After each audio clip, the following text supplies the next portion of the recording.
তোমার একজন তত্ত্বাবধায়ক আছে, যার মালিক, যার তত্ত্বাবধায়ক আল্লাহ। দুনিয়ার কেউ তাকে দাম না দিলেও ওই লোকের কোনো ভয় পাওয়ার কারণ নাই।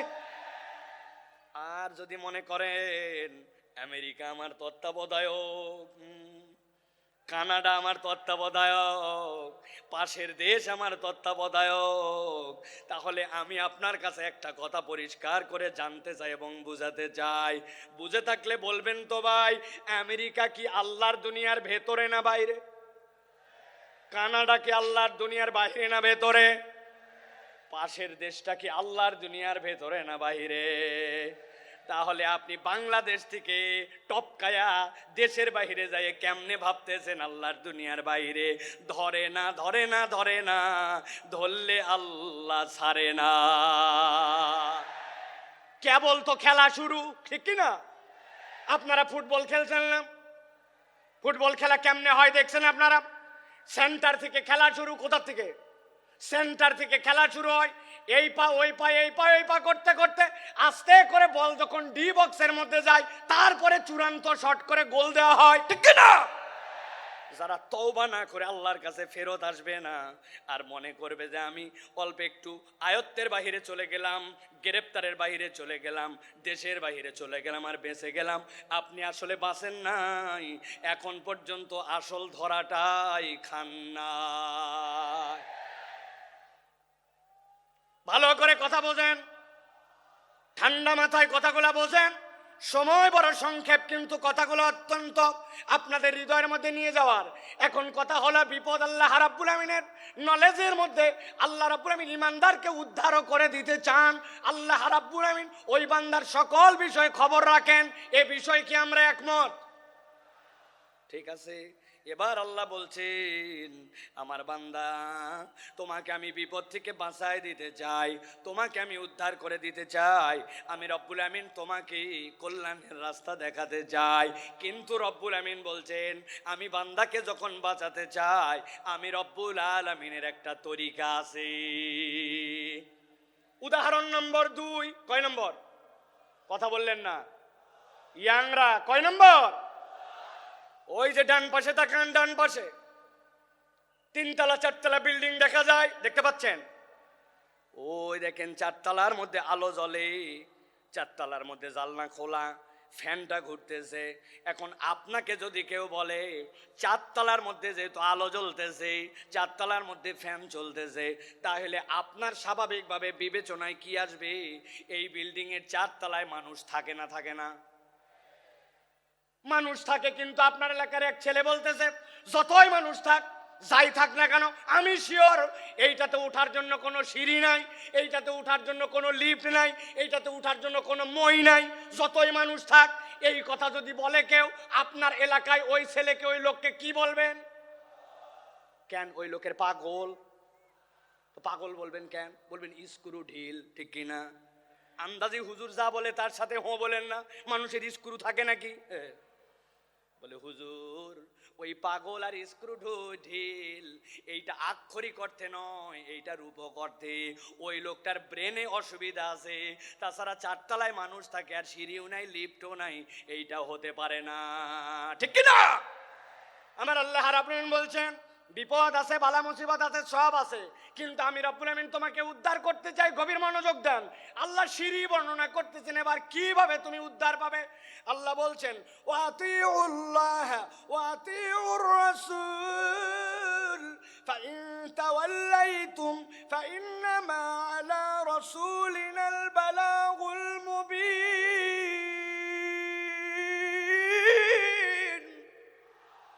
আমার রব্বুল আমিন বলছেন, বান্দা, তোমাকে আমি বিপদ দিয়েছি শেষ করে দেওয়ার জন্য নয়, ধ্বংস করে দেওয়ার জন্য নয়।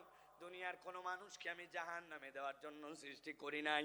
আমি আল্লাহ তোমাকে সিঁড়িটা বলে দিতে চাই। আল্লাহ বলছেন, 1 নম্বর সিঁড়ি, ওয়া আতিউল্লাহ।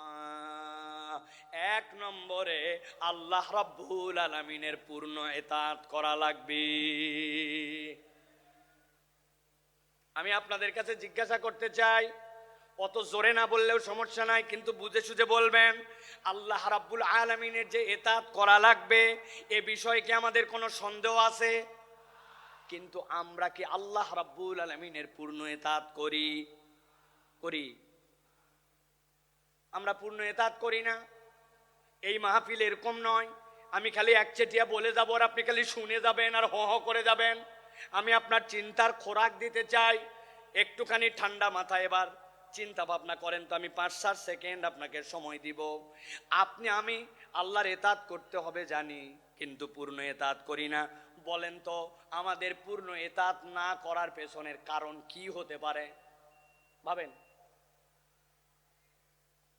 চিন্তা করেন আপনি একটু 5-7 সেকেন্ড মনে মনে একটা কিছু চিন্তা করেন।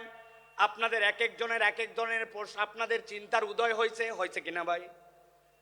আমি আপনার কাছে একটা সামারি করি, দেখেন তো আমার চিন্তার সাথে আপনার চিন্তার সাথে সমন্বয় হয় কিনা। আল্লাহর ইতাআত করতে হবে কিন্তু পূর্ণ ইতাআত করি না। আমি আমার ক্ষুদ্র দৃষ্টিভঙ্গিতে দেখেছি এর অন্যতম কারণ হচ্ছে আমরা আল্লাহ রাব্বুল আলামিন যে আমাদের জন্য রাজ্জাক আর রব, আল্লাহর রাজ্জাক আর রুবুবিয়্যাতের মূল পরিচয় আমরা ওয়াকিফাল নয়, ঠিক কি না? আপনি বলবেন হুজুর আমি আমার রাজ্জাক রবকে চিনি। কেমনে চিনেন? আমার বাড়িতে খাবার অভাব নাই, আমার বাড়িতে বাজার হাট নিয়ে চিন্তা নাই। আল্লাহ আমাকে আলহামদুলিল্লাহ যথেষ্ট খাবার, যথেষ্ট আমার বাজার, যথেষ্ট চাল ডাল আমাকে দিয়েছে। আপনি যদি মনে করেন আল্লাহ আপনাকে চাল ডাল আর খাদ্য এইটা দিয়ে একমাত্র আপনার জন্য রাজ্জাক, আপনি তাহলে আল্লাহর রাজ্জাক নামের 1% কেবল চিনছেন, বাকিটুকু আপনি চিনেন নাই। আল্লাহ নিজের পরিচয় দিয়েছেন, ইন্নাল্লাহা হুয়ার রাজ্জাকু যুল কুওয়াতিল মাতিন।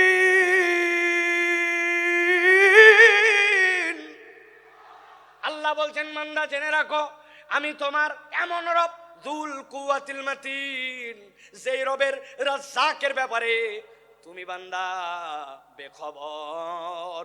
আমি আপনার কাছে একটু বুঝাতে চাই যে রাজ্জাকের আল্লাহর এই রাজ্জাকের বোধ আমার মধ্যে আসলে আমি কিভাবে আল্লাহকে মেনে নিতাম। একটু ঠান্ডা মাথায় আপনাদের কাছে জিজ্ঞাসা করব, আপনারা বুঝে সুঝে উত্তর দিবেন। আপনাদের বাড়িতে বাথরুমে আপনারা স্যান্ডেল ব্যবহার করেন? কথা বলেন। বাথরুমে টয়লেটে স্যান্ডেল ব্যবহার করেন? আমরা তো অন্তত বাঙালিরা আলহামদুলিল্লাহ দিকে আগায়া। পার্শ্ববর্তী দেশের কথা বাদ দিলাম, ওরা এখন পর্যন্ত তো খালি টয়লেটে বাথরুম করুন এই বিজ্ঞাপনই শেষ করতে পারে নাই। ওরা এখনো তো সভ্যই হতে পারে নাই। কিসের আন্দাজি ফাপড় দালালি করো তোমরা? এখনো জায়গা মতো বাথরুম করতে শিখো নাই। মুখ ঢাকায় বসে থাকে, পিছনে সবাই দেখে, মনে করে আমি দেখতেছি না মানে কেউ দেখতেছে না। ভালো করে বোঝেন, আপনার আমার টয়লেটের মধ্যে বাথরুমের মধ্যে স্যান্ডেল আছে না? বলবেন হুজুর বাথরুমের টয়লেটের স্যান্ডেলের সাথে আবার রাজ্জাক কেমনে বুঝলেন? ভালো করে খেয়াল করেন। আপনাকে বলছে আপনার স্ত্রী, আপনার মা, বাবারে তোর আব্বা বাথরুমে গেছিল, পা পিছলায় গেছে। কেন পা পিছলালো মা? জুতার তলাটা ক্ষয়ে গেছে রে বাপ, নতুন একটা স্পঞ্জ স্যান্ডেল নিয়ে আসিস তো। কেননা জুতা দেখতেছি নিচে পিছলা হয়ে গেছে। আপনার আমার এরকম হয় কিনা? আপনার আমার জুতার তলা পিছলা হয়। কতটুকু আপনি বাথরুমে স্যান্ডেল ব্যবহার করেন একবার খেয়াল করে দেখেন। ঢুকলেন একটু, পড়লেন একটু, বেরোলেন, কিন্তু ওই জুতার তলা ক্ষয় যায় 6 মাস টিকে না। কিন্তু আপনি আমি দুনিয়ার বুকে এত চলাফেরা করলাম, কত ফুটবল খেললাম, কত ধান লাগালাম, কত মাটির মধ্যে দিয়ে হাঁটা চলা করলাম, বয়স বাড়তে বাড়তে 20, 30, 40, 50 বছর হয়ে গেল। আপনি একবার ভাবলেন না আপনার পায়ের তলার জুতার তলা ক্ষয়ে যায়, কিন্তু আপনার পাও তো ক্ষয়ে যেতে পারতো। বান্দার পায়ের তলা যদি খোয়াইতো তাহলে যশোর অঞ্চলে যেগুলার বয়স 60-70 বছর, রাস্তায় খালি কাল্লাগুলা ঘোরাফেরা করার কথা। কিন্তু রব্বুল আলামিন আপনাকে রিজিক দিলেন, এইটা আপনার রিজিক যে আপনার পায়ের তলা খোয়ায় না। 19 বছর হলেই চুল রাখছি মাথায়, সুন্নত, কিন্তু এই চুল বড় হওয়ার পরে কাটছি কত শতবার, হিসাব নাই।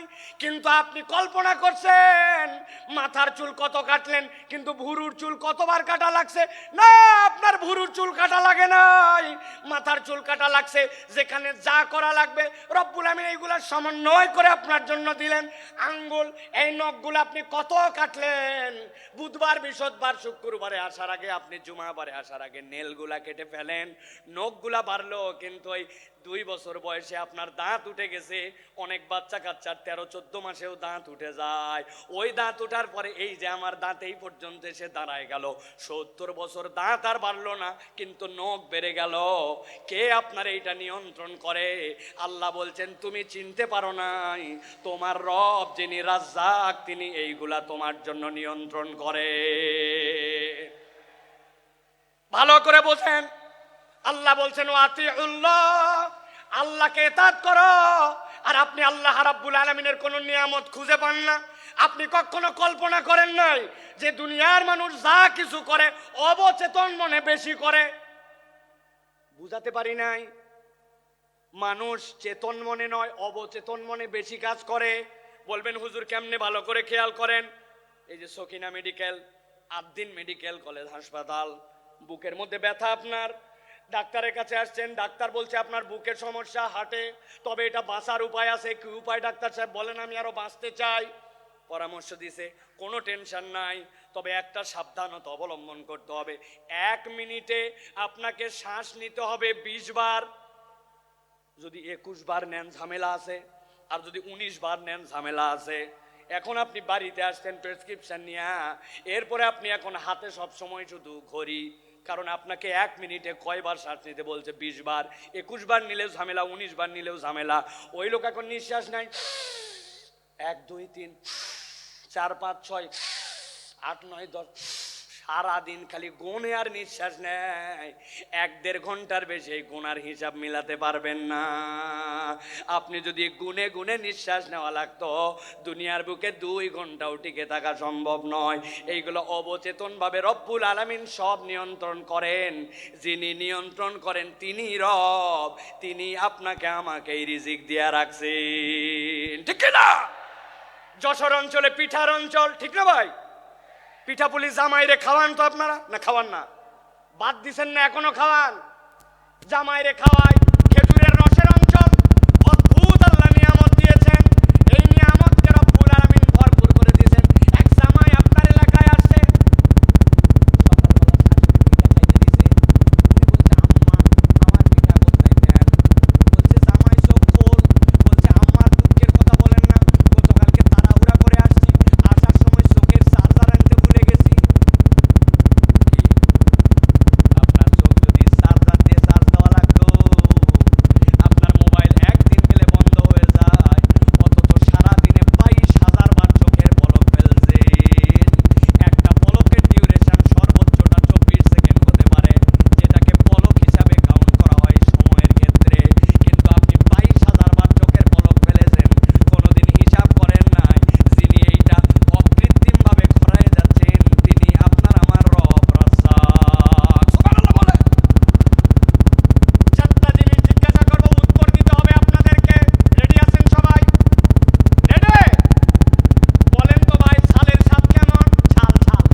সব চিনিতে রূপান্তর হয়ে যাবে।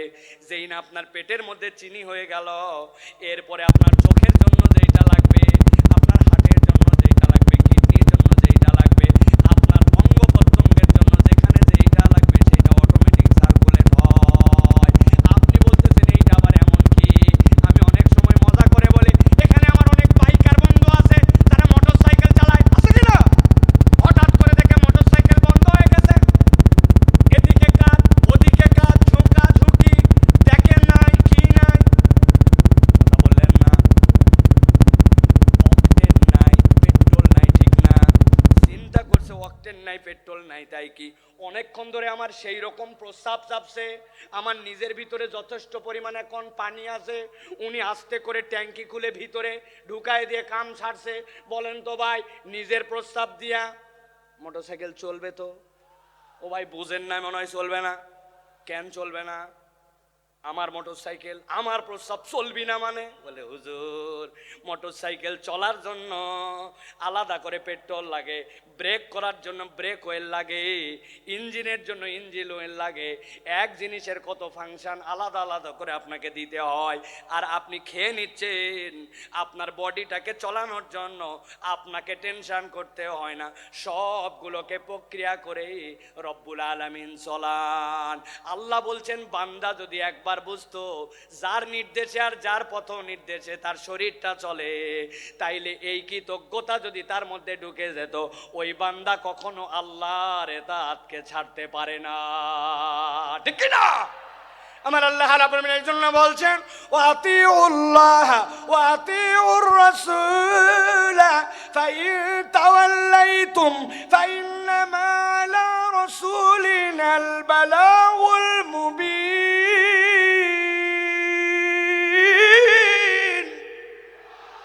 এই দুনিয়ার মানুষ, তোমাকে আমি ধ্বংস করে দেওয়ার জন্য সৃষ্টি করি নাই, আমি তোমাকে নিষ্কৃতি দেওয়ার জন্যই সৃষ্টি করেছি। তবে আমি তোমার জন্য সিঁড়ি বলে দিচ্ছি। এক নম্বর সিঁড়ি হচ্ছে আতিউল্লাহ, আল্লাহর ইতাআত তোমার জীবনে লাগবে। আর আল্লাহর অনুসরণ করার পরে আল্লাহর অনুসরণটা আমার নবীর তরিকায় হওয়া লাগবে। তোমার জীবনে যদি আল্লাহর নবী ঢুকে যায় আর আল্লাহর ইতাআত পূর্ণাঙ্গ হয়ে যায়, আল্লাহ বলছেন ইয়াহদি কলবাহু, ওই বান্দার যত বড় মুসিবতই হোক না কেন, তার জন্য হেদায়েতের পথ দেখানো রব্বুল আলামিনের কাজ। সুবহানাল্লাহ। আল্লাহ সাথে সাথে এটাও বলছেন তোমাদের মধ্যে কতগুলা গাদ্দার আছে, পণ্ডিত আছে, শুনলাম না আল্লাহর কথা, না শুনলে কি হবে? আছে না? আল্লাহ বলছেন কিছুই হবে না। ফাইন তাওয়াল্লাইতুম ফাইন্নামা আলা রাসূলিনাল বালাগুল মুবিন। আমি আল্লাহ জানায় রাখলাম, তুমি যদি মুখ ফিরায় নাও, নবী আর নবীওয়ালা কাজ যারা করে তাদের দায়িত্ব হচ্ছে বার্তাটা পৌঁছায় দেওয়া। দারোগাগিরি করার জন্য নবী আর নবীর ওয়ারিসদেরকে দায়িত্ব দেওয়া হয় নাই, আমাদের দায়িত্ব পৌঁছায় দেওয়া। শুনলে তোমার ভালো, না শুনলে তোমার বিপদ। ঠিক কি না? আমরা বহুবার বলেছি জুলুম করেন না, মানুষের প্রতি অত্যাচার করেন না, মিথ্যা মামলা দিয়ে মানুষকে ফাঁসায়েন না, অযথা মানুষের নামে গায়েবী মামলা দিয়েন না, মানুষকে গুম খুন নির্যাতন আয়না ঘর করেন না। আমরা কোরআন হাদিস দিয়ে শতবার বুঝাইছি, তারা বলছে আমাদেরকে ধরে কে? আল্লাহ বলছেন ইন্না বাতশা রাব্বিকা লাশাদীদ, ধরে না, কিন্তু আল্লাহ ধরলে ছাড়ে না। সাবধান করা আমাদের দায়িত্ব। যদি না মানি, আল্লাহ বান্দার সাথে কি করবেন এটা আল্লাহর ফয়সালা। ঠিক কি না? চোখের সামনে সব প্রমাণ, আপনি তারপরে প্রমাণ খুঁজে পান না। যাদেরকে আপনি অপমান করে অপদস্থ করে দেশ থেকে বের হতে বাধ্য করেছিলেন, যাদেরকে মিথ্যা মামলা দিয়ে অন্যায় করে জাতির সামনে লাম্পট্য চরিত্রের অপবাদ দিয়ে ভিতরে ঢুকিয়েছিলেন, আল্লাহ তাদেরকে এমন সম্মানিত করেছেন, তারা আজকে মঞ্চে বক্তব্য দেয়, তাদের কথা শোনার জন্য লক্ষ মানুষ আসে। আর যারা বাধা দিয়েছিল, অন্যায় করেছিল, তাদেরকে খুঁজে পাওয়া যায় না। ঠিক না?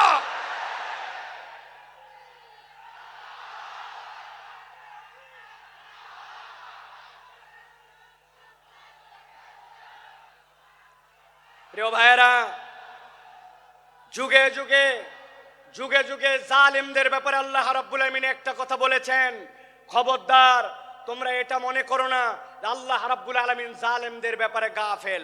আল্লাহ জালিমদের ব্যাপারে আল্লাহ রাব্বুল আলামিন খবর রাখেন, কিন্তু আল্লাহ রাব্বুল আলামিন কিভাবে ধরবেন এটা তোমার হিসাবের মধ্যে কুলাবে না। আজকে আল্লামা মামুনুল হক আপনাদের সামনে কথা বলবেন। এই একটা মানুষকে নিয়ে যে পরিমাণ অপমান অপদস্থতা তারা দেখিয়েছে, একজন আলেমে দ্বীনের হাতের মধ্যে হাত করা লাগিয়েছে, পায়ের মধ্যে ডান্ডা বেরি লাগিয়েছে, মাথার মধ্যে বারবার বলেছেন আমাদের ভয় নাই, হেলমেটটা পরায়ও না, শুধু জাতির কাছে অপদস্থ করার জন্য মিথ্যা বুলেট প্রুফ জ্যাকেট, মিথ্যা মাথার মধ্যে হেলমেট, এইগুলো দিয়ে আলেমকে অপমানিত করতে চেয়েছে।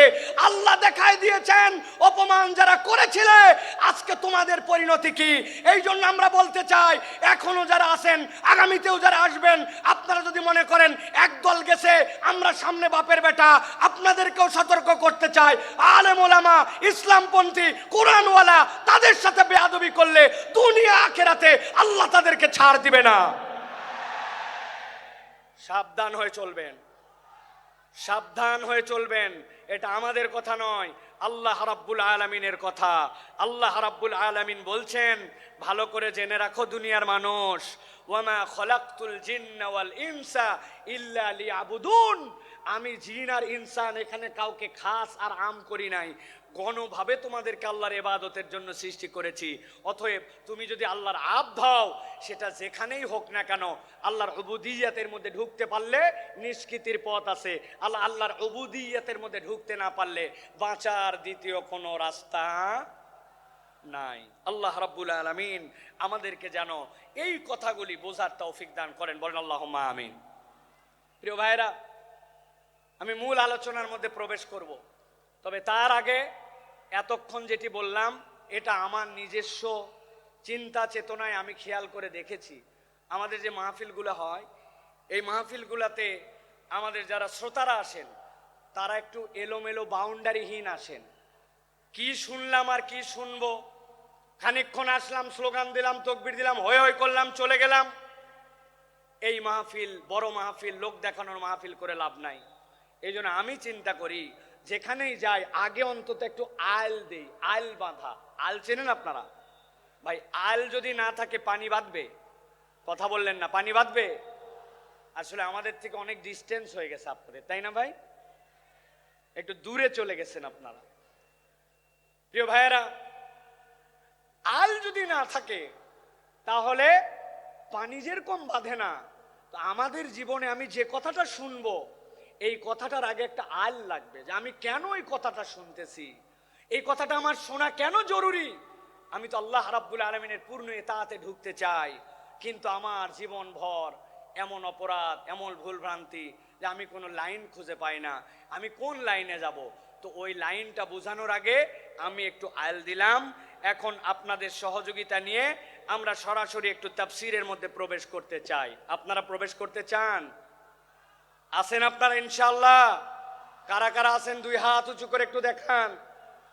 কথা বলবেন না, কোনো কথা বলবেন না, চুপচাপ হাত নামান, হাত নামান, হাত নামান, হাত নামান। থামেন থামেন, তাকবীর দিয়েন না ভাই, কত সময় সংক্ষেপ, আপনাদের অনেক আবেগ আমরা জানি, তাকবীর দিয়েন না। একটু আপনাদের মোবাইলে লাইট আছে? আছে? একটু শার্ট করে 5 সেকেন্ড সময় দিলাম, জ্বলায় ফেলেন দেখি। হ্যাঁ, একটু জ্বলায় ফেলেন। যার যার মোবাইল আছে কথা বলবেন না, একটা কথা হবে না, একজনও না। জ্বলাইছেন? এবার হাতটা উঁচু করেন, দুই হাত, দুই হাত। যারা জ্বলাতে পারে নাই শিখায় দেন কেমনে জ্বলাতে হয়। হাত উঁচু করেন, হাত উঁচু করছেন, শক্ত করেন, শক্ত, একটু শক্ত, একটু ডাইনের দিকে নড়া দেন, এবার একটু বামে দেন, এবার একটু সামনে দেন, একটু পিছনে দেন, এবার একটু পিছনে টানা দেন, টানা দেন। এবার হাতটা সোজা করেন, সোজা সোজা সোজা করেন। এবার হাতটা এরকম করে নড়াচড়া দেন, দুই দিকে নড়াচড়া দেন। এবার হাতটা সোজা করেন, স্ট্রেট, নো নড়াচড়া। গলাটা পরিষ্কার করেন, ভালো করে দিছেন। এবার আমরা আকাশ বাতাস মুখরিত করে আল্লাহর একটা তাকবীর দিয়ে আলোচনার মধ্যে প্রবেশ করতে চাই। যারা আসমান জমিন মুখরিত করে একটা তাকবীর দিতে পারবেন তারা বলেন আল্লাহুম্মা আমিন। এই স্বেচ্ছাসেবক ভাইরা, আপনারা দিবেন না তাকবীর? নাকি আপনারা ওয়াজের বাইরে? আপনারা তো ওয়াজের ভিতরে। হাত সোজা করেন। কারা কারা জ্বলাতে পারে নাই শিখায় দেন, হাত সোজা করেন। সোজা করছেন? আল্লাহুম্মা আমিন বলেন। এবার একটা আকাশ বাতাস মুখরিত করে তাকবীর দেখতে চাই। আমি আল্লাহু আকবার আসতে বলবো, লিল্লাহি তাকবীর, আপনারা জোরে করে আল্লাহু আকবার বলবেন, যাতে কোনো বিতাড়িত শয়তান এখানে থাকতে না পারে। পারবেন ইনশাআল্লাহ? দেখে এটা তাকবীর দেন, লিল্লাহি তাকবীর, লিল্লাহি তাকবীর। আল কোরআনের আলো, আল হাদিসের আলো, তোমার নেতা আমার নেতা, তোমার নেতা আমার নেতা, আলেম ওলামা যেখানে, আল্লাহর আইন যেখানে, লিল্লাহে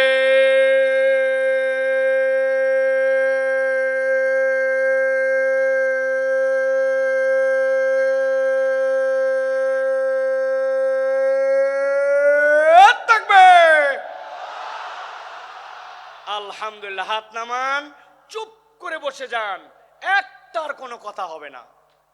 এখন আমরা বিতাড়িত শয়তান থেকে আশ্রয় প্রার্থনা করে সরাসরি কোরআনুল কারীমের মধ্যে প্রবেশ করব। দাঁড়ায় বসে মহিলা প্যান্ডেলে, ছেলেদের প্যান্ডেলে, স্টেজে, এলইডি মনিটরের সামনে, ভিতরে বাহিরে, দেশে বিদেশে, কাছে দূরে, বাংলাদেশে লাইভে, নন লাইভে, যে যেখান থেকে দেখতেছেন সকলে একসাথে সমস্বরে আমার সাথে পড়েন, আউযু বিল্লাহি মিনাশ শাইতানির রাজিম, বিসমিল্লাহির রাহমানির রাহিম, ইন্নাল মুত্তাকিনা ফি জান্নাতিন ওয়া উয়ুন, উদখুলুহা বিসালামিন আমিনিন। আমার আল্লাহ রাব্বুল আলামিন কিয়ামত পর্যন্ত আগত মানুষের কাছে বার্তা পৌঁছায় দিচ্ছেন। আল্লাহ রাব্বুল আলামিন বলছেন, ইন্নাল মুত্তাকিনা ফি জান্নাতিন ওয়া উয়ুন, নিশ্চয় আমি রব তোমাদেরকে জানায় রাখলাম, যারা মুত্তাকি হবে, আল্লাহর কাছে যারা মুত্তাকি হিসাবে একবার বিবেচিত হয়ে যাবে, আমি রব তাদেরকে বলছি, ফি জান্নাতি ওয়া উয়ুন, তারা উদ্যান এবং নহরমালা, ঝর্ণামালার মধ্যে তারা থাকবে। জিজ্ঞাসা হচ্ছে, আল্লাহ রাব্বুল আলামিন এখানে মুত্তাকি দ্বারা কি বুঝান? মুত্তাকির অনেক সংজ্ঞা আছে, আমি কেবলমাত্র ছোট্ট দুইটা জিনিস আপনাকে সারা জীবনের জন্য মাথার মধ্যে ঢুকাই দিতে চাই। মুত্তাকি মানে কনসেপ্টের মধ্যে পরিষ্কার রাখবেন, মুত্তাকি হচ্ছে সে, আল্লাহ আমাকে যা যা নিষেধ করেছেন, আল্লাহর নিষেধাজ্ঞা থেকে যখন আমি বেঁচে থাকি, আল্লাহ যা আমাকে করতে মানা করেছেন সেইটার ধারে কাছে যখন আমি যাই না, সেই পথ যখন মারাই না, বান্দা যখন এই কাজ করতে শুরু করে, আল্লাহর কাছে সে তখন মুত্তাকি হিসাবে বিবেচিত হয়। সুবহানাল্লাহ বলেন। হযরত ওমর ফারুক রাদিয়াল্লাহু তাআলা আনহু, তার কাছে সে জিজ্ঞাসা করছে, খলিফাতুল মুসলিমিন, তাকওয়ার পথটা কি? মুত্তাকি কাকে বলে? ছোট্ট কথায় হযরত ওমর ফারুক বলেছেন, তুমি কি কখনো এমন গিরিপথ দিয়ে চলেছো, পাহাড়ের মাঝ দিয়ে এক পাহাড় তার এক পাহাড় যাওয়া লাগবে, আবার ওই পথটার মধ্যে অনেক কাঁটার গাছ আছে, চলেছি, ওই রাস্তায় তুমি কেমনে চলেছো আমাকে একটু দেখাও। সাহাবী ডেমনস্ট্রেশন করে দেখাচ্ছেন, খলিফাতুল মুসলিমিন আমিরুল মুমিনিন, যখন দেখেছি পাহাড়টা নিচু, আমার মাথা বেঁধে যাবে, মাথাটা নিচু দিছি, আবার যখন দেখছি উঠা লাগবে উঠছি, ডান দিকে ফিরা লাগবে ডানে ফিরছি, বাম দিকে কাত হওয়া লাগবে ফিরছি, আর আমার গায়ের মধ্যে যে কাপড়টা ছিল ওইটা যেন কোনো কাঁটার গাছের মধ্যে আটকায় না যায়, ওই জন্য কাঁটার গাছের মধ্যে আটকানোর থেকে বাঁচার জন্য কাপড়গুলা জড়ো করে করে আমি চলাফেরা করছি।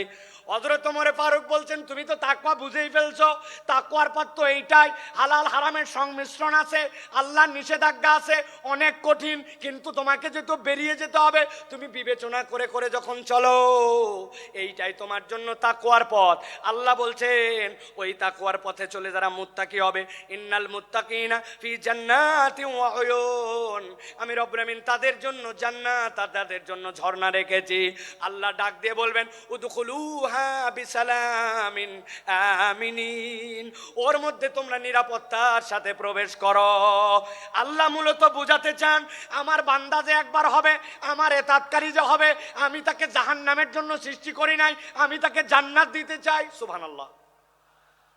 কিন্তু বান্দা মনে মনে চিন্তা করছে, আমার তো গুনাহ খাতার কোনো শেষ নাই, আমি কেমনে বাঁচবো, আমি কেমনে এই পথকে গ্রহণ করব? আল্লাহ রাব্বুল আমিন বলছেন, বান্দা তুই ভয় পাস না, আমি তোর জন্য ঘোষণা করতেছি। রব্বুল আলামিন কোরআনুল কারীমের 5 নম্বর সূরা, সূরা মায়েদা এর 74 নম্বর আয়াতের মধ্যে বলছেন, আফালা ইয়াতুবুনা ইলাল্লাহ ওয়া ইস্তাগফিরুনাহু ওয়া ইস্তাগফিরুনাহু ওয়াল্লাহু গফুরুর রহিম। আমার আল্লাহ বলতেছেন, এই দুনিয়ার মানুষ ভালো করে বোঝো, আমি রব তোমাকে বললাম, আফালা ইয়াতুবুনা ইলাল্লাহ, তুমি কি আল্লাহর দিকে ফেরত আসবে না? ওয়াস্তাগফিরুনাহু, আর তুমি কি তোমার রবের কাছে ক্ষমা চাইবে না? এটার দ্বারা আল্লাহ কি বুঝাতে চান? তুমি যদি আল্লাহর কাছে ফেরত আসো আর যদি ক্ষমা চাও, আল্লাহ বলছেন আমি রব্বুল আমিন নিজেকে ঘোষণা দিলাম আল্লাহু গফুরুর রহিম, রব তাকে দয়াময় ক্ষমা করার জন্য রেডি আছে। সুবহানাল্লাহ। তাহলে আমাদের কাজ রব্বুল আলামিনের কাছে ফেরত আসা। আল্লাহ অন্য আয়াতে বলতেছেন কুলিয়া ইবাদিয়াল্লাযীনা আসরাফু আলা আনফুসিহিম, কুল, হে নবী আপনি বলে দেন, ইয়া ইবাদিয়া, হে আমার বান্দারা, আল্লাযীনা, যারা, আসরাফু, বাড়াবাড়ি করে ফেলেছো, আলা আনফুসিহিম, নিজেদের অন্তরের উপরে, লা তাকনাতু মির রাহমাতিল্লাহ, তুই তোর রবের দয়া থেকে কখনো ভরসাহীন হয়ে যাস না। ইন্নাহু হুয়াল গফুরুর রহিম, আল্লাহ বলছেন তোর রব নিশ্চয় ক্ষমাকারী আর নিশ্চয় তোর রব রহিম। আল্লাহ এরপরে বান্দাকে বলছেন ওয়ানিবু ইলা রাব্বিকুম ওয়া আসলিমু লাহু, আল্লাহর কাছে ফেরত আয় আর একবার বল আল্লাহ ভুল হয়ে গেছে, এখন আমি তোমার কাছে আত্মসমর্পণ করলাম। কোন পর্যন্ত ডিউরেশন? মিন ক্বাবলি আন ইয়াতিয়াকুমুল আযাব, আযাবের দিবস তথা কিয়ামত হওয়ার আগ পর্যন্ত একবার যদি বান্দা আল্লাহর কাছে ফেরত আসে, আল্লাহ বলছেন সুম্মা লা তুনসারুন, আর একবার যদি তোর মৃত্যু চলে আসে আর কেউ সাহায্য করতে পারবে না। আল্লাহ এই আয়াতগুলা সাক্ষ্য দেয় আল্লাহ বান্দাকে ক্ষমা করে দিতে চান। সুবহানাল্লাহ। এখন আপনাদের কাছে দুইটা প্রশ্ন। এক নম্বরে আল্লাহ রাব্বুল আমিন ক্ষমা করে দিতে চান, আমরা কি ক্ষমা পাইতে চাই? আল্লাহকে আমাকে শোনাতে হবে না, আমাকে শোনাতে হবে না, আমরা কি ক্ষমা পেতে চাই? আল্লাহ রাব্বুল আমিন ক্ষমা করতে চান, পেতে চাই। কিন্তু দ্বিতীয় জিজ্ঞাসা হচ্ছে আল্লাহর কাছে ক্ষমা পেতে চাই, কিন্তু এজন্য আমাদের কি কোনো প্রচেষ্টা আছে? কি সমস্যা? আস্তে আস্তে আস্তে, একজন দুইজন বলেন, আপনারা চুপ করেন সবাই, শোনা যায় না, স্পষ্ট না? আল্লাহু আকবার। আমাদের মাইকালা ভাই, আমি আপনাকে কতগুলা পরামর্শ এখান থেকে দিয়ে যাই। আগামীকালকে সামনের যে 5-7 রো দেখতে পাচ্ছি, প্রত্যেকটা বাঁশে একটা বাঁশ পর পর 2টা করে টিউবলাইট লাগাই দিবেন। আর সামনের যে বাঁশ, এই বাঁশ থেকে সামনের দিকে 4টা বাঁশ পর পর 2টা হর্ন, 2টা হর্ন, 2টা হর্ন, যত সাউন্ড বাইরে থাক এই জায়গাতে কালকে লাগাই দিবেন। ঠিক আছে ভাই? আজকের মধ্যে একটু কষ্ট করে শুনি ভাই, হ্যাঁ? তারপরে আমরা নেক্সট এটা ঠিক করে ফেলবো ইনশাআল্লাহ। একদম চুপ করে দেন সবাই, আমি মাইকের কাছাকাছি ফোকাস রেখে কথা বলার জন্য চেষ্টা করতেছি যাতে আপনারা একটু কথাগুলো বুঝতে পারেন। প্রিয় ভাইরা, খুব গুরুত্বপূর্ণ কথা ভাই, কেবল তো কথা শুরু। আমরা ক্ষমা পেতে চাই এবং আমরা ক্ষমার প্রচেষ্টাও আল্লাহর কাছে করতে চাই, কিন্তু কোরআন হাদিসের পদ্ধতি অনুযায়ী ক্ষমা লাভের উপায় কি এ বিষয়ে আমাদের সকলের পরিষ্কার ধারণা নাই। আমি আপনাদের কাছে বলতে চাই, কোরআন হাদিসের বক্তব্য অনুযায়ী একজন বান্দার ক্ষমা লাভের সর্বনিম্ন 5টা উপায়। জিজ্ঞাসা করব, উত্তর দিবেন শুনতে পালে। ক্ষমা লাভের সর্বনিম্ন উপায় কয়টা? হয় নাই? সকলে হাতগুলা নিচে নামান, এরকম করে হাত নিচে নামাবেন। আমি জিজ্ঞাসা করব কয়টা, হাত তুলে সবাই একসাথে বলবেন 5টা। কোরআন হাদিসের আলোকে ক্ষমা লাভের সর্বনিম্ন উপায় কয়টা? সব হাত ওঠে নাই, আমি দেখতে পাইছি। আরেকবার চান্স দিব, হাত নামান। ক্ষমা লাভের সর্বনিম্ন উপায় কয়টা? আলহামদুলিল্লাহ, এই 5টা কথা শুনবো, আমার বক্তব্য শেষ হবে, এশার আজান হবে ইনশাআল্লাহ। ভালো করে খেয়াল করে শোনেন, ক্ষমা লাভের উপায় হচ্ছে 5টা। কয়টা? এর 1 নম্বর হচ্ছে ঈমান এবং নেক আমল। আস্তে করে বলেন, 1 নম্বরটা কি? নেক আমল। ঈমান, নেক আমল। বলেন, ঈমান, নেক। এই ওয়াজটা যেন বাড়িতে মুখস্থ যায়, এজন্য আমি এত কষ্ট করতেছি। 1 নম্বর ঈমান এবং নেক আমল। আল্লাহ রাব্বুল আমিন বলছেন, ওয়াদাল্লাহুল্লাযীনা আমানু ওয়া আমিলুস সালিহাত, মিনহুম মাগফিরাতাও ওয়া আজরান আযীমা। আল্লাহ বলছেন দুনিয়ার মানুষ শোনো, ওয়াদাল্লাহ, আল্লাহ তোমার সাথে ওয়াদা করছেন। আপনি বাড়ির থেকে বেরিয়ে এসেছিলেন, বাচ্চা বলছে আব্বা আমার জন্য চকলেট নিয়ে আসবে। আপনি বলছেন ঠিক আছে চকলেট নিয়ে আসবো, কিন্তু বাড়িতে ঢোকার সময় ভুলে গেছেন। আপনি আপনার ছেলেকে বলছেন 5-এ ভালো রেজাল্ট কর, একটা সাইকেল কিনে দিব, কিন্তু আপনি সাইকেল কেনার কথা আর সামর্থ্যে কুলাই নাই, ভুলে গেছেন। বউরে বলছেন এবার খালি বেতন পাই লাল রঙের একটা শাড়ি তোমাকে কিনে দিব। এরপরে কত বেতন গেল, কিন্তু শাড়ি কেনার ক্রেতা বা সামর্থ্য অনেক সময় হিসাবে মেলে না। আমরা ওয়াদা করি, কিন্তু অনেক সময় ওয়াদা আমরা রাখতে পারি না। এরকম আমাদের জীবনে হয় কিনা? কিন্তু আল্লাহ বলতেছেন বান্দা আমার জন্য ওয়াদা করা লাগে না, ফাআলুল লিমা ইউরিদ। আমরা আল্লাহর ব্যাপারে বলি ইন্নাকা লা তুখলিফুল মিআদ, আমার রব কখনো ওয়াদার ব্যতিক্রম করেন না। কিন্তু সেই আল্লাহ বলছেন ওয়াদাল্লাহ, আল্লাহ ওয়াদা করতেছেন আল্লাযীনা আমানু, যারা ঈমান আনবে। 2 নম্বর ওয়ামিলুস সলিহাত, ঈমান আনার সাথে সাথে আমলে সলেহ করবে। মিনহুম মাগফিরা, আমি রব্বুল আমিন তাদেরকে ক্ষমা করে দিব। ওয়া আজরান আযীমা, আর আমি রব তাদের জন্য বিশাল প্রতিদানের ব্যবস্থা করব। কথা সহজ, কিন্তু বুঝে ঘাটতি আছে।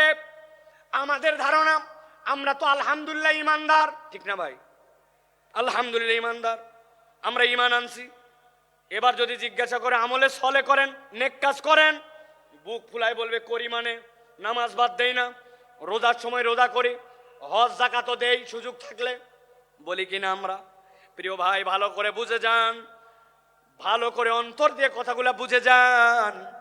আপনি আমি মনে করি নামাজ রোজা হজ যাকাত এইগুলা বোধহয় নেক কাজ। আমি আপনার কাছে ধারণা পরিষ্কার করতে চাই, নামাজ রোজা হজ যাকাত নেক কাজ, কিন্তু এইগুলা একমাত্র নেক কাজ নয়। বলবেন হুজুর এটা কেমন কথা? একটা ছেলে স্কুলে ভর্তি হয়েছে, ওই স্কুলের ইউনিফর্ম আছে, ড্রেস, ওই স্কুলে 70% উপস্থিতি লাগে, ওই স্কুলে প্রথম সাময়িক পরীক্ষা দেওয়া লাগে, দ্বিতীয় সাময়িক দেওয়া লাগে, ফাইনাল লাগে, পাস মার্কের জন্য 33 লাগে। এইটা যদি না হয় তাহলে ওই ছেলেকে ওই স্কুলের মধ্যে রাখে না। এটা যদি স্কুলের নিয়ম হয়, তাহলে আপনি যদি ইসলামকে একটা স্কুল মনে করেন, ইনস্টিটিউট মনে করেন, নবীজি বলছেন বুনিয়াল ইসলাম আলা খামসিন, ইসলামেরও একটা বেসিক আছে, যেই 5টা কাজের না থাকলে ইসলামের আর ভিত্তি থাকে না। তার মধ্যে আল্লাহর প্রতি শাহাদা, এরপরে সালাত, এরপরে আপনার জন্য যাকাত, এরপরে সম, এরপরে আপনার জন্য আল্লাহর জন্য হজ। এই যে কাজগুলি, এইগুলা ইসলামের বেসিক। এখন আপনি এইগুলা কাজ 33 মার্ক। এখন কোন বান্দা যদি বলে এইগুলাই করি মানে আমি ভালো কাজই করি, এর বাইরে আর ভালো কাজ নাই, আপনার বুঝের মধ্যে ভুল আছে। এইটা ভালো কাজ, তবে এটা 33 মার্কের কাজ, এইটা না করলে আপনি মুসলমানই থাকেন না, ঠিক না? কিন্তু আমাদের যশোরে অনেক লোক নামাজ পড়ে না, ইমান ঠিক আছে, আছে না, আল্লাহর কিতাব ঠিক মতো মানে না, কিন্তু ইমান ঠিক আছে, আছে না? বলছে আমানতু বিল্লাহি ওয়া মালাইকাতি ওয়া কুতুবিহি, আমি আল্লাহর কিতাবের সব বিধান মানি, আল্লাহর কিতাব যা আছে তার প্রতি আমি বিশ্বাস করি, আমি আল্লাহর কিতাবকে গ্রহণ করে নিলাম। কিন্তু ওই লোককে যদি বলা হয় নামাজের ইসলাম মানলেন, রোজার ইসলাম মানলেন, কিন্তু আল্লাহর জমিনে আল্লাহর বিধান দিয়ে শাসনটা হোক, এই কথা বললে তখন বলে বক্তা দল করে, আছে না? এইরকম মুনাফিক মার্কা অনেক মুসলমান আছে। তার মানে বোঝা যায় আপনি আপনার ঈমান এখনো বোঝেন নাই। আমি আপনার কাছে জিজ্ঞাসা করব, বুঝে থাকলে বলেন তো, কোন লোক কোরআনুল কারীম নিছে, কোরআনুল কারীমের সে বলছে 15 পারা পর্যন্ত আমার মোটামুটি ক্লিয়ার, বাকি 15 পারা এখনো পড়া হয় নাই, তবে 15 পারার ব্যাপারে আমার কোনো মন্তব্য নাই, বাকিগুলো আমি দেখে শুনে সিদ্ধান্ত নিব, তাহলে সে হচ্ছে 50% মুসলমান। 50%। আরেকজন বলছে পুরা কোরআন ক্লিয়ার, খালি সূরা নাসের ব্যাপারে আমার কিছু মন্তব্য আছে, সূরা নাসটা আমি ভালো করে জেনে তারপরে আমি কোরআনুল কারীমের বাকি মানবো, তাহলে সে 99% মুসলমান। কত পার্সেন্ট?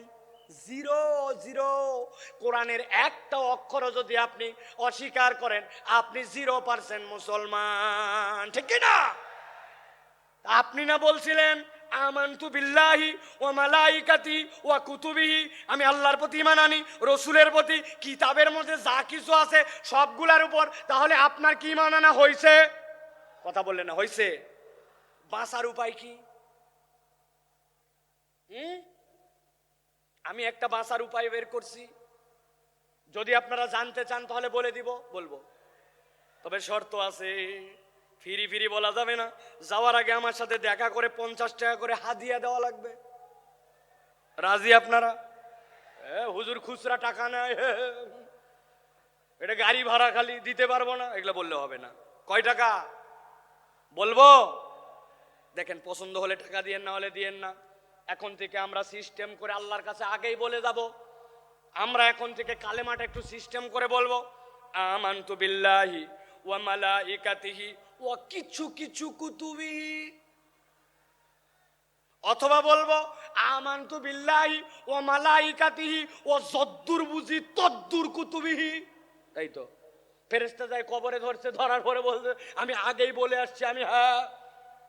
আমি 8 দিনের মাহফিলে বলছিলাম যদ্দুর বুঝি তদ্দুর কুতুবিহি, আন্দাজে আমাকে ধরলে হবে না। বাটাম কি একটাও মাটিতে পড়বে? এই জন্য ভালো করে বোঝেন, ইসলামের বেসিক আপনাকে মেনে নিতে হবে, ওইটা আপনার জন্য ঈমান। তাহলে আমলে সলে কি? আল্লাহ তো ক্ষমা করতে চান। আল্লাহ রাব্বুল আলামিন আমলে সলে নবীকে দিয়ে শিখিয়ে দিয়েছেন। আপনি আপনার জীবনে কিছু কিছু নেক কাজ করতে শুরু করেন। নবীজি বলছেন লিল মুমিনি আলাল মুমিনি সিত্তু খিসাল, একজন মুমিনের জন্য আরেকজন মুমিনের নিম্নতম 6টা দায়িত্ব আছে, আপনি এগুলা পালন করেন। আপনি মসজিদে ঢুকছেন, 5 মিনিট হাতে সময় আছে, অযথায় বসবো না। 2টা রাকাত তাহিয়াতুল মসজিদ পড়ি, 2টা রাকাত দুখুলুল মসজিদ পড়ি, তারপরে বসবো। 2 রাকাত সময়, 2 মিনিট সময় আছে, সুবহানাল্লাহি বিহামদিহি সুবহানাল্লাহিল আযীম পড়ি। ধান লাগাচ্ছি, আস্তাগফিরুল্লাহ আস্তাগফিরুল্লাহ আস্তাগফিরুল্লাহ। সারা দিনে নিয়ত করছি 100 বার অন্তত দরুদ শরীফ পড়ে ফেলবো। আপনি আপনার আমলগুলা যখন এরকম করে বাড়াতে শুরু করবেন, দেখা হলে সবার আগে সালাম দিব, মানুষকে মসজিদে নেওয়ার জন্য চেষ্টা করব। অনেক মুরব্বী আছে, এই কথা আমি বহু জায়গায় বলছি, আপনার কারণে মসজিদে বাচ্চা কাচ্চা মুসল্লি আসে না। আপনারা মুরব্বীরা রাগ করেন না, আমি কিন্তু আমার সবচেয়ে বাংলাদেশের সিনিয়র মুরব্বী ভাই, ওই ভাইয়ের দাওয়াতে কিন্তু এখানে আসছি। ভাই বলি যদিও, উনি আমার অনেক সিনিয়র। ভালো করে বোঝেন, মুরব্বীদের কারণে অনেক মুসল্লিরা আসে না। বাচ্চা কাচ্চা মসজিদে আসে, একটু হাসাহাসি করে না ভাই, একটু কথাবার্তা বলছে, মুরব্বীর গেছে একবারে মাথা গরম হয়ে চিন্তা করছে কোন বেটা এত বড় হাসলো, আমি তাকে দেখাবো। উনি শেষ বৈঠকে বসে আছে, এখন আত্তাহিয়াতু পড়তেছে, আত্তাহিয়াতু লিল্লাহি ওয়া সাল্লাম। কার বেটা এরকম করলে রে দেখি, আল্লাহুম্মা সাল্লি আলা মুহাম্মদ, মনে হয় এটা হচ্ছে আকবরের বেটা হতে পারে। এরপরে আল্লাহুম্মা ইন্নী যালামতু নাফসি পড়তেছে, আর চিন্তা করছে যে ইমাম সাহেব এত লম্বা দোয়া পড়তেছে, বেয়াদবগুলা হাসাহাসি বন্ধ করে না। উনি এই সকল ভাবতেছে আর চিন্তা করছে, খালি নামাজ শেষ হক দেখাচ্ছে। আসসালামু আলাইকুম ওয়া রাহমাতুল্লাহ, আসসালামু আলাইকুম ওয়া রাহমাতুল্লাহ। আছে না এমন ঝাঁকি মারছে, ওই বাচ্চা মসজিদ থেকে বাড়াইছে, ওই বাচ্চার মসজিদে আসে না, ঠিক কি না? এই মুরব্বী যারা আছেন, কার কার পকেটে চকলেট আছে বার করেন। কার পকেটে আছে দেখি একটু। বলে হুজুর চকলেট কেন লাগবেন? আপনি ওই বাচ্চাকে ডাক দিয়ে বলছেন দাদু হাসে না মসজিদের মধ্যে, আয় এদিকায়, এই চকলেটটা নিয়ে পরের ওয়াক্ততে কিন্তু হাসবি না দাদু, কিন্তু মসজিদে কিন্তু আসবি। পরের ওয়াক্তে আবার দেখা হয়েছে, হাসে নাই, দেখছেন, পাশে নিয়ে দাঁড় করে আরেকটা চকলেট বের করে দিয়েছেন। এক ছেলে কয়দিন চকলেট খায় পছন্দ করবে না?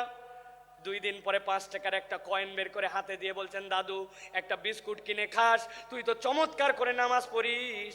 আপনি ওই বাচ্চাটাকে নামাজে উৎসাহ দিয়েছেন, হঠাৎ করে একদিন আপনার মৃত্যুর ডাক এসে গেছে, কবরে চলে গেছেন। কিন্তু যেই বাচ্চাকে চকলেট দিয়ে আদর করে মসজিদ থেকে বের করেন নাই, মসজিদমুখী করছেন, 5 টাকার কয়েন দিয়া ওই ব্যক্তিকে আদর যত্ন করে মসজিদের মুসল্লি বানাই দিয়ে গেছেন আপনি কবরে। কিন্তু আপনার 20-25 টাকার ইনভেস্টমেন্ট, ওই বাচ্চা যতবার সিজদা দেয় আপনার আমল নামায় সওয়াব উঠে যায়। এর নাম আমলে সলে। আপনাকে টেকনিক করে আল্লাহর দিকে আগাতে হবে। আল্লাহ বলছেন আমার বান্দা যদি আমানু আমিলুস সলিহাত, মিনহুম মাগফিরা ওয়া আজরান আযীমা। আমার বান্দাকে আমি রব কেবল ক্ষমাই করব না, আমি বিশাল পুরস্কার দিয়ে দিব ঈমানের সাথে। এই জন্য আমলে সলে লাগবে। সাথে সাথে হাদিসের গবেষণায় বোঝা যায়, কোন ব্যক্তি যদি আল্লাহ রাব্বুল আলামিনের কাছে গুনাহ মাফের উদ্দেশ্যে একবার ইস্তেগফার করে, রব্বুল আলামিন তাকে আরো 3টা নিয়ামত দেন। 1 নম্বরে রব্বুল আলামিন ওই বান্দার কঠিন অবস্থা থেকে উদ্ধার করে দেন। 2 নম্বরে তার দুশ্চিন্তা দূর করে দেন।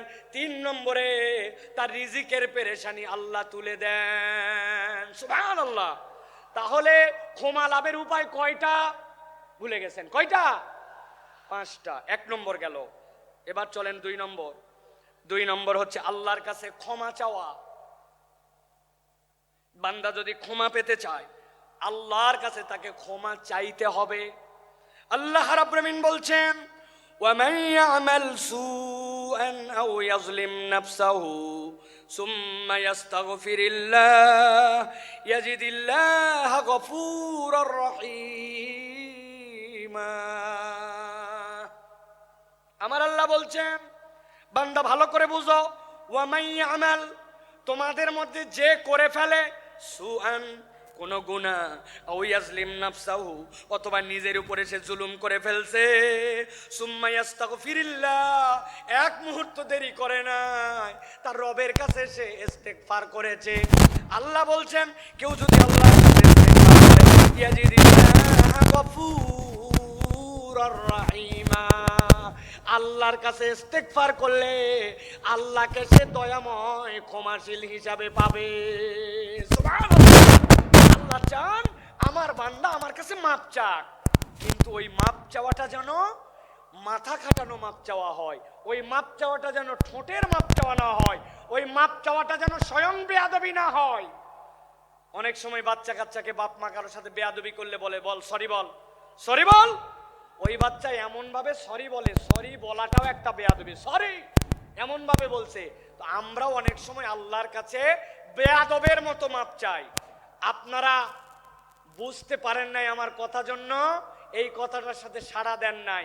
আমরা আল্লাহর কাছে অনেক সময় বেয়াদবের মতো মাপ চাই। ঠিক বলছেন যারা বোঝেন নাই। এক্সাম্পল দিয়ে বুঝাই। ইমাম সাহেব সালাম ফিরাচ্ছে, খেয়াল করেন। আসসালামু আলাইকুম ওয়া রাহমাতুল্লাহ, নামাজে আসসালামু আলাইকুম ওয়া রাহমাতুল্লাহ আছে। আপনি কি বলছেন আল্লাহর কাছে? আরেকটা বুঝাই।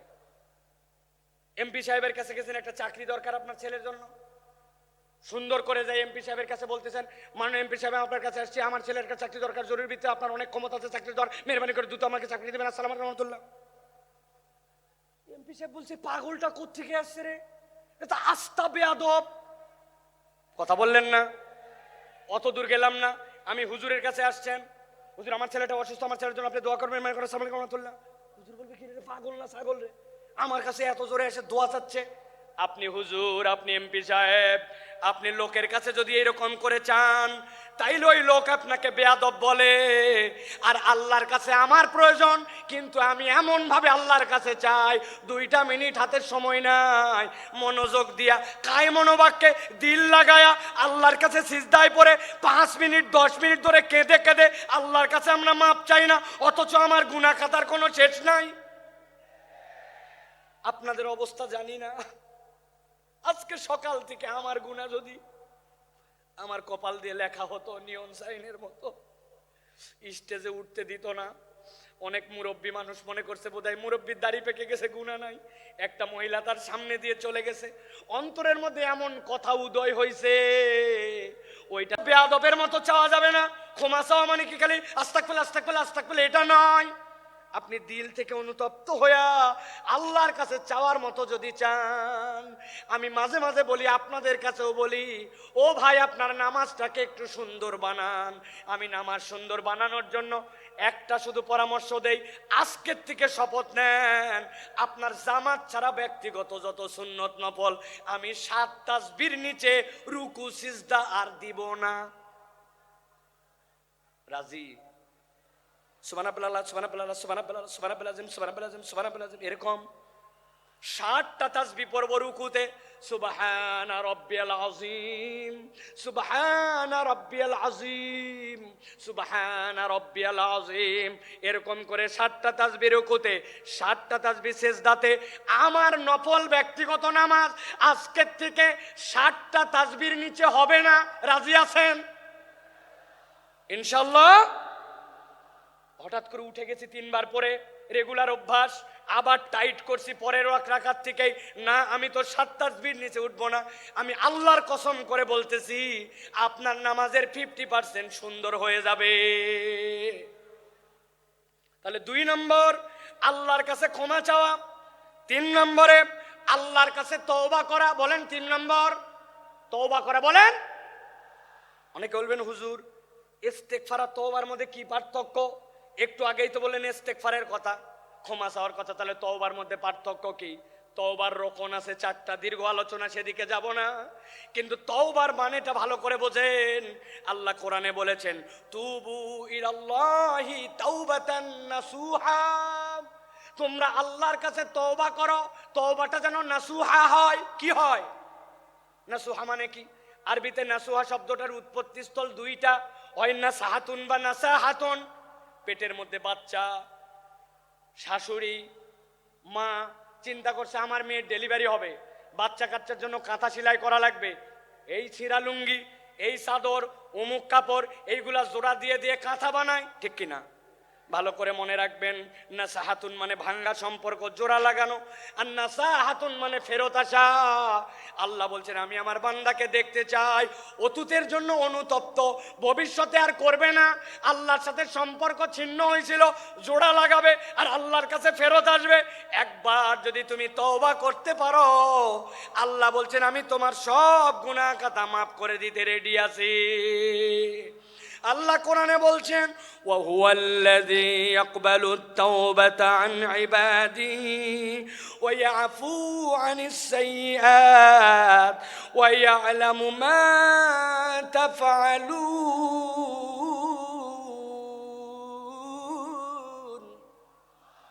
আমার আল্লাহ বলছেন ওয়া হুয়াল্লাযী ইয়াকবালুত তাওবা, তিনি তো সেই রব যিনি তওবা কবুল করেন আন ইবাদিহি, তার না বান্দা এগুলা।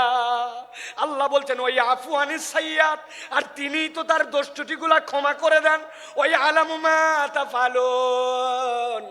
যুবক রে, মোবাইলে এমবি কিনে রাত্রে কি দেখেছো?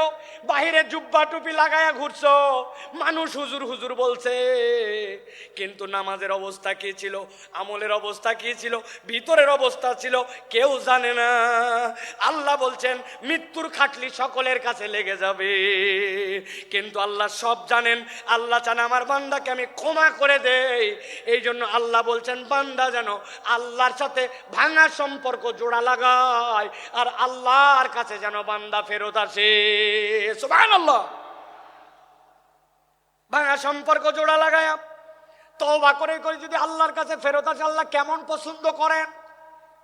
নবীজি বলছেন এক লোক মরুভূমির পথে রওনা হয়েছে, উটের পিঠের মধ্যে তার খাবার, 7 দিনের রাস্তা ধরেন, অর্ধেক পেরিয়েছে, যেই না অর্ধেক রাস্তা পার হয়েছে, যাওয়ার পরে একটু গাছের নিচে ক্লান্তি আসছে, ঘুমায় গেছে। ঘুমায় যাওয়ার পরে ঘুম থেকে উঠেছে, উঠার পরে দেখে হায়রে আমার যে খাবার সব উঠ ছিল, উঠ নাই, উঠ পালায় গেছে। মরুভূমিতে যদি কারো উঠ পালায়, ওই উঠ আর ফেরত আসেন, ওই বান্দা জানে সামনে 3 দিন যে আগাবে এই তার ক্ষমতা নাই। মরুভূমি যে গরম, একদিনে শেষ হয়ে যাবে, পিছনে যে বাড়িতে ব্যাক করবে সেই সুযোগ নাই। ওই লোক তো ঘাবড়ায় গেছে, নিশ্চয় এখন নিশ্চিত আমার মৃত্যু, মৃত্যুর চিন্তায় ওই লোক আবার ঘুমায় গেছে। আল্লাহর নবী বলছেন এরপরে হঠাৎ করে সে উঠেছে, উঠার পরে দেখে উটটা আবার তার সামনে এসে হাজির হয়ে গেছে। ওই উটার পালায় যায় নাই, খাদ্য নিয়ে তার সামনে দাঁড়ায়া উত্তেজিত হয়ে সে বলছে আয় আল্লাহ, আপনি আমার গোলাম আর আমি আপনার মাবুদ। যদিও কথাটা হাকিকি না, কিন্তু আনন্দে উত্তেজিত হয়ে বলছে আসলে বলার কথা আল্লাহ আপনি আমার মাবুদ আর আমি গোলাম, কিন্তু উত্তেজনায় কথা ঘুরে গেছে। নবী বলছেন হারানো উট পেয়ে উটের মালিক যেরকম খুশি হয়, কোন বান্দা যদি হাজার ভুল করুক না কেন একবার তওবা করে আল্লাহর কাছে ফেরত আসে, আল্লাহ এর থেকে অনেক বেশি খুশি হয়ে যায়। সুবহানাল্লাহ বিহামদি। এই জন্য প্রিয় ভাইরা, আল্লাহর কাছে তওবা করে আমাদেরকে ফেরত আসতে হবে। তাহলে 1 নম্বর ঈমান এবং নেক আমল, 2 নম্বর আল্লাহর কাছে ক্ষমা চাওয়া, 3 নম্বর তওবা করা, 4 নম্বর তাকওয়া অর্জন করা। কি করা? তাকওয়া অর্জন। আল্লাহ বলছেন ইন্নাল্লাযীনা ইয়াখশাউনা রাব্বাহুম বিল গায়ব লাহুম মাগফিরাতুন ওয়া আজরুন কাবীর, মাগফিরাতুন ওয়া আজরুন কাবীর। আল্লাহ বলছেন যারা আল্লাহকে ভয় করে, আল্লাহকে ভয় করে চলে, আল্লাহ ভয় করাটাই অটোমেটিক রব্বুল আলামিন বলছেন তার ক্ষমা প্রাপ্তির কারণ হয়। সুবহানাল্লাহ। আমরা বাংলাদেশ নিয়ে স্বপ্ন দেখি, বাংলাদেশ সোনার বাংলাদেশ হবে, বাংলাদেশ দুর্নীতিমুক্ত বাংলাদেশ হবে। এর জন্য দুর্নীতি দমন কমিশন, এর জন্য সিসিটিভি, এর জন্য অনেক কিছু আমরা আয়োজন দেখলাম। কিন্তু জিজ্ঞাসা করতে চাই, এত আয়োজন করেও বাংলাদেশকে কি দুর্নীতি মুক্ত করা গেছে? দুর্নীতি মুক্ত তো হয় নাই, আরো দুর্নীতি বেড়েছে। আমি মজা করে বলি, দুর্নীতি দমন কমিশন একটা স্টেপ নিয়েছে, দুর্নীতিকে না বলুন। এই জন্য প্রত্যেক জেলা শহরে, প্রত্যেক ডিসি অফিসে সেমিনার হবে, বিভিন্ন জায়গায় ফেস্টুন লাগানো হবে, স্টিকার মারা হবে, দুর্নীতিকে না বলুন। এর জন্য বাজেট হয়েছে ধরেন 10 কোটি টাকা। আল্লাহর কি কাম, এই 10 কোটি টাকার 8.5 কোটি টাকা দুর্নীতি হয়েছে। আপনি না দুর্নীতিকে না বলবেন বলছেন, কিন্তু কোথায় দুর্নীতি দূর করতে পারলেন? সিসি ক্যামেরা লাগাইছেন, দুর্নীতি যায় নাই।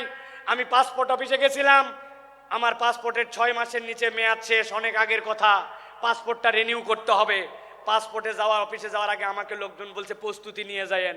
আমি চিন্তা করছি প্রস্তুতি মানে বোধহয় কলম কাগজ, তাই তো নাকি? জি না, প্রস্তুতি মানে মাল পানি, ঠিক কিনা? আমি এইগুলা নিয়ে গেছি।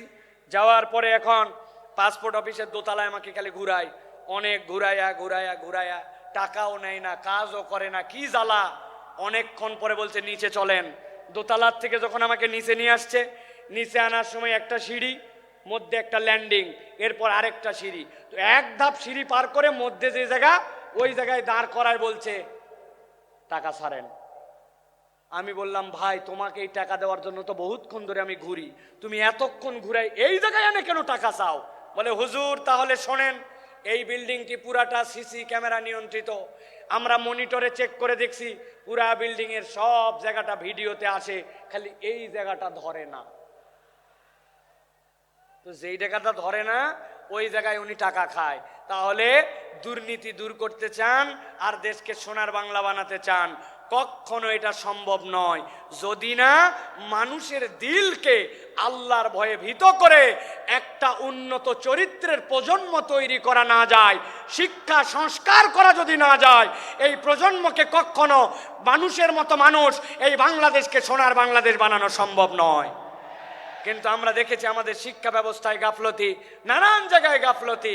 এইগুলা আসলে কার কাছে আমরা বলবো আর কে যেন কথা শুনবে, এইরকম একটা অবস্থা হয়ে যাচ্ছে। এই জন্য আমরা স্পষ্ট কণ্ঠে বলতে চাই, বাংলাদেশকে যারা সোনার বাংলাদেশ বানাতে চান, আপনাদেরকে কোরআন হাদিসের শিক্ষায় এই জনগোষ্ঠীকে শিক্ষিত করতে হবে, এর কোনো বিকল্প নাই, ঠিক কিনা? আল্লাহ রাব্বুল আলামিন সর্বশেষ বলছেন 5 নম্বরে তোমাদের জন্য, যারা ক্ষমা পেতে চাও তোমাদের উপায়টা হচ্ছে 5 নম্বরে। 1 নম্বর ঈমান ও নেক আমল, 2 নম্বর আল্লাহর কাছে ক্ষমা চাওয়া, 3 নম্বর তওবা, 4 নম্বর তাকওয়া অর্জন, 5 নম্বর আল্লাহর জন্য দান খয়রাত করা। কি করা বলেন না, কি করা? আমরা কৃপণের কৃপণ হয়ে গেছি, আমাদের হাত খোলে না। আপনাদের এলাকায় খবর নিয়ে দেখবেন, মসজিদে আপনাদের জুমার দিনে মুসল্লি 200 জন, প্রত্যেকটা মুসল্লি যদি 20 টাকা করে দেয়, মসজিদে 4000 টাকা হয়। 4 জুমা মিলাইয়া মসজিদে একটা ভালো ফান্ডিং হয়ে যায় 20,000 টাকার, মসজিদ কারো দিকে তাকাতে হয় না। কিন্তু আমাদের মুসল্লিদের অবস্থা এমন, মসজিদে সেরা টাকা দেয়, একটা টাকা পকেটের থেকে বের হয় না। আপনি যদি ক্ষমা পেতে চান আপনাকে দান খয়রাত করতে হবে। দান খয়রাত না করলে ক্ষমা পাওয়া যায় না। দান খয়রাত ক্ষমা প্রাপ্তির মাধ্যম। আমি ছোট্ট 2টা হাদিস বলে শেষ করে দিব। এক মহিলা নবীজির কাছে আসলো, আসার পরে নবীজির জন্য একটা বুর্দা নিয়ে আসলো। বুর্দা মানে এমন একটা চাদর, পাশ দিয়ে ঝালর লাগানো। মহিলাটা ইয়ামেন থেকে সেই চাদর নিয়ে আসছে। সাহাবীরা বলছে নবী সাল্লাল্লাহু আলাইহি ওয়াসাল্লামের কাছে আসে যখন বলল হাযা হাদিয়াতুল লাকা ইয়া রাসূলুল্লাহ, নবীজি এমন ভাবে হাত পেতে ওইটা নিলেন যেন কতই না তার প্রয়োজন। সম্মান জানাই নবীজি নিলেন। নেওয়ার পরে নবীজি গায়ে দিলেন। সাহাবায়ে কেরাম বলছেন নবীজির গায়ে এত সুন্দর লাগছিল, এত সুন্দর ড্রেসে আমরা নবীকে খুব কমই দেখেছি। হঠাৎ করে একজন সাহাবী বলে ইয়া রাসূলুল্লাহ আপনার চাদরটা আমাকে দেন। নবীজির সাথে সাথে উঠে বাড়ির মধ্যে চলে গেলেন। সাহাবীরা বুঝলেন নবীজি পুরাতন চাদর পরে নতুন চাদরটা ওই সাহাবীকে দিয়ে দিবেন। সাহাবায়ে কেরাম ওই সাহাবীকে বললেন তুমি এই কাজ করলে কেন? নবীজি দেখলেন না কত সুন্দর লাগতেছিল, কত আগ্রহ করে নিলেন, তুমি কেন এখনই চাইলে? ওই সাহাবী বলতেছেন ও আমার সাহাবীরা, চাদরের যে খুব বেশি আমার দরকার তাও না, কিন্তু আমি চেয়েছি নবীজি চাদরটা গায়ে দিয়েছেন, আর কেউ গায়ে দেয় নাই, ওই চাদরটা দিয়ে যেন আমার দাফন কাফন হয়, এই জন্য আমি চাদরটা চাইছি। ঠিক ঠিক নবীজি বাড়ির থেকে বের হয়েছে, তার হাতে চাদরটা তুলে দিলেন। আল্লাহ নবীর কাছে কেউ চেয়েছে আর ফেরত গেছে এরকম কোনো প্রমাণ নাই। এক মহিলা নবীজির জন্য কয়টা খেজুর আর একটা শশা নিয়ে আসছে। যাদের শরীরে এনার্জি পান না, শরীর ভালো হয় না, পেটের অসুবিধা নানান কিছু, আপনি শশা আর খেজুর মিলায় খাবেন, আল্লাহ চাইলে আপনার শরীরকে আল্লাহ চাঙ্গা বানায় দিবেন। নবীজি পছন্দ করতেন, ওই মহিলা নিয়ে আসছে এটা। নবীজি এক বাটির খেজুর ঢেলে শশাটা ঢেলে নিয়ে নবীর কাছে যতগুলা স্বর্ণালংকার ছিল সবগুলা তুলে বাটির মধ্যে ভরছেন, ভরে তার কাছে তুলে দিছেন। ওই মহিলা তো ঘাবড়ায় গেছে, কয় খেজুর আর শশার বিনিময়ে আল্লাহ নবী এত কিছু দিয়ে দিলেন। নবীজি সর্বোচ্চটা দেখাই দিয়ে গেছেন উম্মতের কাছ থেকে কেউ যেন ফেরত না যায়। সুবহানাল্লাহ। অতএব আপনি যদি আল্লাহর কাছে ক্ষমা পেতে চান দান খয়রাত আপনাকে বাড়াতে হবে। হযরত আলী কাররামাল্লাহু ওয়াজহাহু তার অভ্যাস ছিল, তিনি যদি আল্লাহর কাছে ইস্তেগফার তওবা করতেন, যতবার তওবা করতেন ততবার সাদাকা করতেন। নিয়ত করছি ফজরের নামাজ আর বাদ দিব না, কিন্তু বাদ হয়ে গেছে। তওবা করছি আল্লাহ আগামী কালকে থেকে ঠিক করব, কিন্তু 100 টাকা পানিশমেন্ট দিয়ে দিছি। আল্লাহর কাছে বলছে আর মিথ্যা কথা বলবো না, আবার ফট করে একটা মিথ্যা বের হয়ে গেছে। নিয়ত করছি 2 রাকাত নামাজ পড়বো আর 100 টাকা দান খয়রাত করব, তওবাও করছি সাদাকাও করছি। এটা আলী রাদিয়াল্লাহু তাআলা আনহুর চরিত্র ছিল। এই জন্য আল্লাহর কাছে যদি ক্ষমা পেতে চায় মুসলমানের চরিত্র কৃপণ হবে না, মুসলমানের চরিত্র হবে হাত খোলা। সুবহানাল্লাহ। একটা ফকিরের অনুভূতি বলে আজকের কথা শেষ করব। এক মালদার লোক, তার কাছে এক ফকির গেছে, যে বলছে কিছু দেন। ওই লোক পকেটে হাত দিয়ে দেখে মানি ব্যাগ নাই, বুক পকেটেও টাকা নাই, বিব্রত হয়ে গেছে। আরে আমি তো মানি ব্যাগ ছাড়া জামা নিয়ে বের হয়েছি।